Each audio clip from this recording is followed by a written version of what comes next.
What's going on, people? It's your random internet weirdo dude, Cam for Broski Nation. What's up?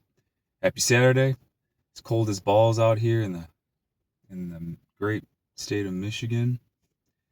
Um, so I'll get to the point. So the title of this episode 3 of Conversations or Broski Nation Conversations, uh, adaptation. So I was watching a video yesterday, and it talked about um what AI is doing to the workplace, and the video went on to say that if you want to survive, you got to adapt because it's here, whether we like it or not, and companies are going to use it to downsize personnel, right? I mean,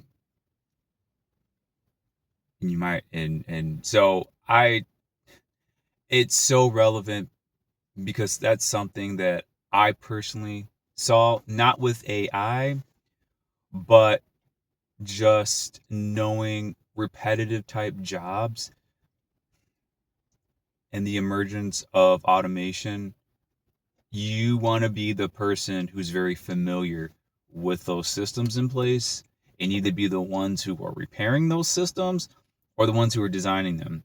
You don't want to be the person who's, you know, doing the simple task of putting screws in, right? You don't want that job. Now, nothing wrong with starting off doing that job, but you have to have the mindset of elevating yourself from that position. And I'm speaking from personal experience. So a little background on me: I did go to college. I was class of 2008, and I went to school for 4 years, and I have a bachelor's in video game design. Wasn't able to use that degree. There's some life things that happened, family. Um, I had to support. I wanted to come home and support my mom with my father, who has a bunch of health problems. Leave it at that. But when I was applying, I moved back. I faced the either I was overqualified or underqualified for my position, and it was kind of annoying. It's like, dang, even applying for just QA positions at the time. So I was like, damn, well, and and where I was living with my folks, I couldn't live there rent free. It was like, if you're gonna live here with us, you gotta help support us. You know, pull your weight. And I didn't have any reservations about that. Um, I was old enough now, I can pull my weight. Start chipping in with food, right? Whatever I was able to meaningfully contribute, right? Anyways, I worked a couple jobs. I worked at GameStop during the release of the PS4 and Xbox One. I was there. I was on the floor. I was seasonal help. I did landscaping. I ended up getting a job as for a third party supplier for one of the big three, doing the assembly of the rear doors. And I did that job for probably 3 years. Mind you, our output was almost 600 parts per day. Okay. And I can tell you right now, about a year into it, I was getting tired of it. And I was working different shifts. I started off at midnights, went to afternoons, then went to mornings. I was bouncing around.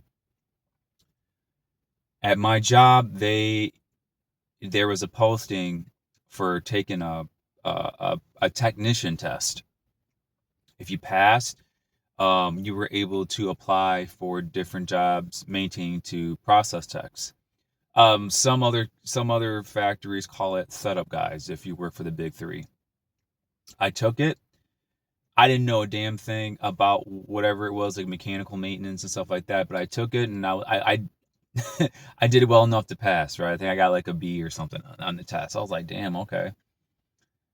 Took the test, and then I was able to get into one of the process techs for one of the new lines opening up, and I had to be trained by some of the other technicians. Got the job, okay? My pay bumped nearly, Lord, probably $5. It was a $5 bump from where I was at. Okay. And then I received another pay raise because we were union for the new contract. And I remember when the line opened up and that was the when the technician started off on it, I would talk to the guys on the line. I'm like, listen, guys, as someone who worked on the line, you don't want to stay on the assembly sign long term. You want to move up. If there's a test and it gives you an opportunity to become a technician, take it.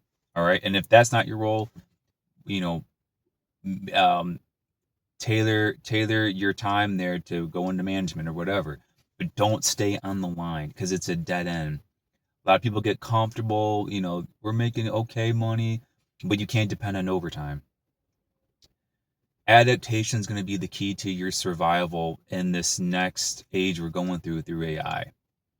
You don't have to like it, but if you hope to have any career prospects, please guys, adapt, how understand the technology. Don't be like some of the individuals when the personal computer became big and they refused to learn it.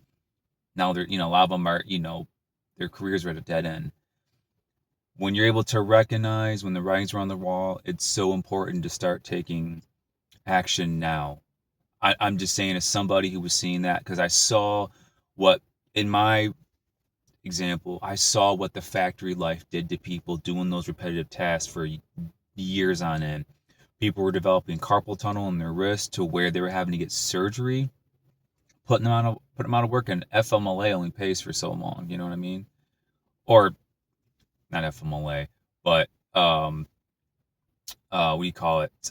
You get the benefits of the job only pay for so long, and if you're not if you're not able to get healed up quick enough, they let you go.